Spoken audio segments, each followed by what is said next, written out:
Caroline, Kim, thank you both for taking the time. It's really awesome to have you both here on the stock exchange and get to do this one-on-one with both of you. Caroline, I'd love to start with you. Of course, you're here in partnership with ADT. Fans across baseball are getting used to a little bit of a new normal, right? Seeing these patches on the side of many of their teams. Why does ADT make sense as a partner, not just for your organization, but for the fans of South Florida as well? Yeah, they're our neighbor in South Florida, one of the largest companies there. They have a great legacy, and they're going to be in our ballpark with us, on our jerseys when we hit the road, and in the community with us. So they're going to help us connect with our South Florida community. Give me a sense for fans that are sort of, like I said, warming up to this idea of a new era of sponsorship. I think fans see it but may not fully understand what it does to actually benefit a baseball program. So generally speaking, how can a franchise take advantage of increased sponsorship opportunities? What does it look like from your end? Yeah, it's really big for our business, so we want to activate our ballpark, we want to fund a lot of the programs that we do in the community, so there's a lot that comes into these opportunities and the relationships that we have, and we want people to stand beside us, so we're out there in the community, out there in our ballpark and on the road now with ADT. It's great to have strong partners along with us. Of course, we're on the floor of the stock exchange, got to talk money to some degree, and Kim, to this point, of course, you and I were talking before we came on here. Fans understand that baseball uniquely does not have a salary cap that encourages a degree of parity with teams. How do you think fans should approach the modern game of baseball, knowing that you do have challenges, perhaps, going against a team like the Mets with more than $330 million in a payroll? That's a reality of the sport.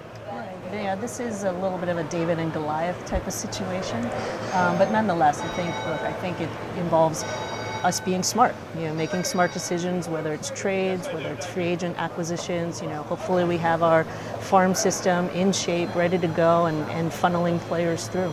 I've been really excited to ask you about any of the new rules specifically. We could do an entire hour-long conversation, but fans are seeing more stolen bases, higher averages, slightly shorter game times. From your perspective as GM, what are these new are they challenges? Are they opportunities? How are you approaching the changes this year? So I worked in the commissioner's office before I took this job, and a lot of these rule changes were in the works.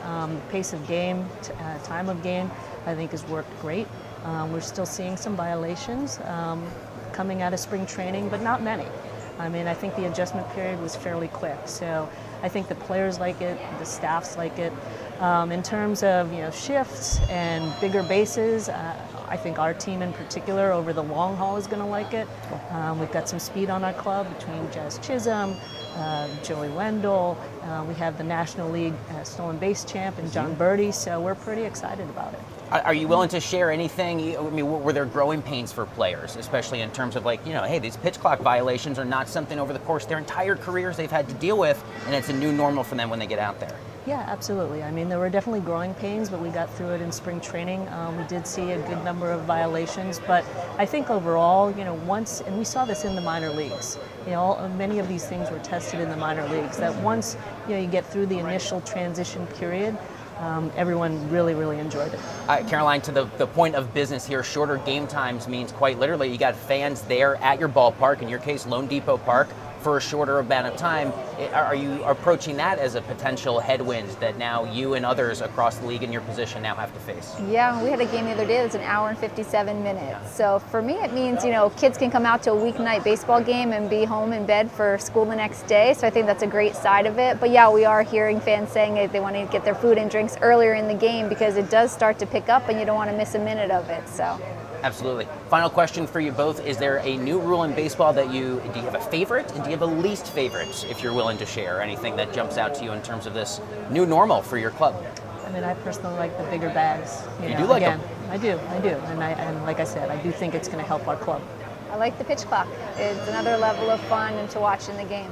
It really does. It's already like an electric baseball season. We're just a week into it. Marlins included. My special thanks to both of you, Kim and Caroline, for taking the time. Thank Congratulations you. And good luck this weekend and the whole season. Thanks, JD. JD. Of course.